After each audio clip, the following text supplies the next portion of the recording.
You, Mr. Dacre, in your speech to the Society of Editors last year, identified a chilling effect on the media caused by conditional fee arrangements. And those of us who believe very much in the freedom of the press and believe that the freer the press is, the better the democracy that we have, would be very concerned by what you said when you said that the result is today that newspapers, even wealthy ones like the Mail, think long and hard before contesting actions, even if they know they are in the right, for fear of the ruinous financial implications. Are there any specific examples you can give where conditional fee arrangements specifically have been the cause of you ducking out of actions where you feel that you're in the right? Can I think of specific examples where it has provided a chilling effect?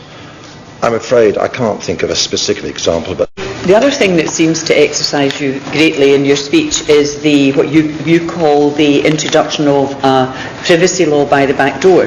Yeah. But isn't it the case that the judges are in fact applying the law as it stands through the introduction of the Human Rights Act?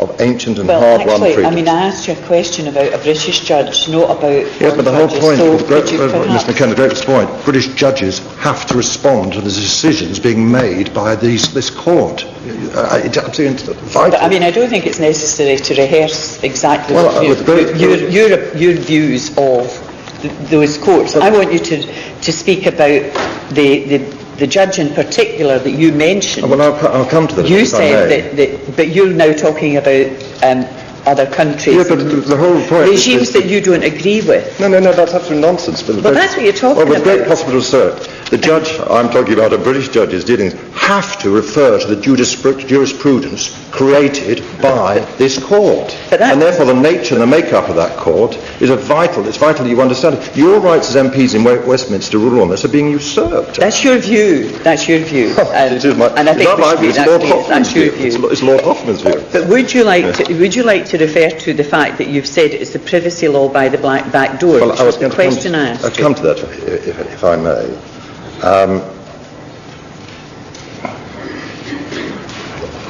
Right, I'm afraid you've thrown me, so give me a minute, I'll just gather myself. In my speech, I described his judgments as arrogant and amoral. I'm aware those were strong words, they were not personal, we were talking about his judgments, but I used those words because I felt passionately that he was adjudicating in matters that Parliament should be deciding. And the fact that he was not taking Parliament, which represents the public's consent on board, had huge implications for British society. Well, would you then accept that if the Parliament should decide, would you support a statutory law, privacy law brought in by Parliament?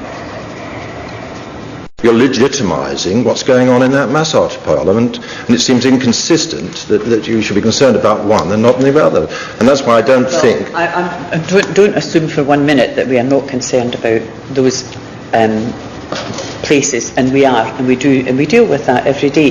However, this is about press and media intrusion, not about that. And I asked you if you would support Parliament bringing in a statutory privacy law.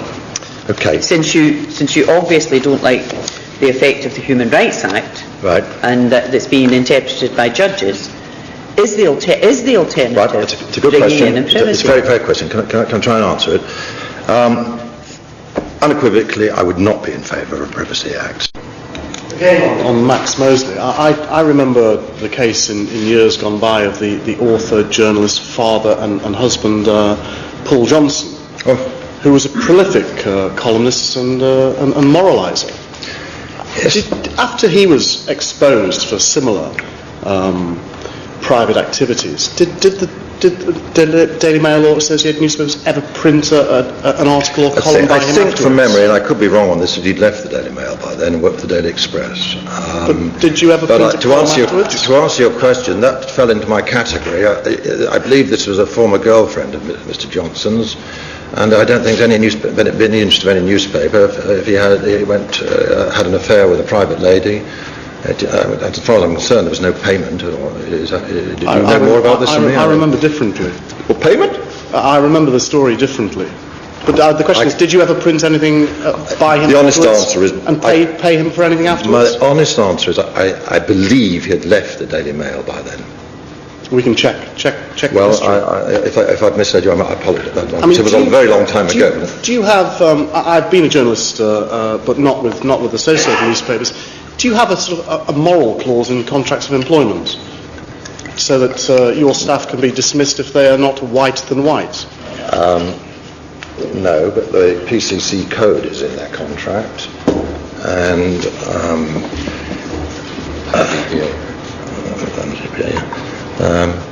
no, of course we don't have a moral contract.